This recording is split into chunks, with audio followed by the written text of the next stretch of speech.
பாலமுரளி. நான் வந்து பார்த்தீங்கன்னா வைப்ரெக்ஸ் சைக்கிளிங் அகாடமியோட ஃபவுண்டர். இப்போ நம்ம இன்றைக்கி வந்து பார்த்துக்கிட்டிங்கன்னா நம்ம யுனைடெட் எஜுகேஷன் இன்ஸ்டியூஷன் கூட ஜாயின் பண்ணி நம்ம ட்ரக் ஃப்ரீ சொசைட்டி உருவாக்குற ஒரு ஃபர்ஸ்ட் ஸ்டெப்பில் நம்ம இருக்கிறோம். என்ன ஸ்டெப்புன்னு வந்து பார்த்துக்கிட்டிங்கன்னா நான் ஸ்டாப்பாக 13+ ஹவர்ஸாக ஒரு எண்டூரன்ஸ் சைக்கிளிங், அதாவது ஒரே இடத்துல 8 ஷேப்பில் 13+ ஹவர் சைக்கிளிங் பண்ணி நம்ம வந்து ஒரு all India book of record நம்ம வந்து பதிக்க போகிறோம். இது வந்து பார்த்துக்கிட்டிங்கன்னா இப்போ இருக்க இளைஞர்கள் மத்தியில் ட்ரக்ஸுங்கிறது நார்மலாக எல்லாருமே யூஸ் பண்ணுற ஒரு பொருளாக இருக்குது.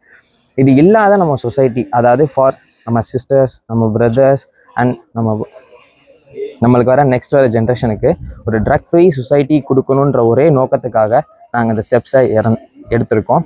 அண்ட் ஒன் மோர், இந்த ட்ரக் ஃப்ரீ சொசைட்டியை உருவாக்குறதுக்கு எங்களுக்கு ஹெல்ப் பண்ண united education institution and rider science and muscle blaze எல்லாத்துக்கும் ரொம்ப தேங்க்யூ. இவர் வந்து பார்த்துக்கிட்டிங்கன்னா நம்ம அகாடமியில் ஆல்ரெடி ப்ராக்டிஸ் பண்ணிக்கிட்டு இருக்காங்க.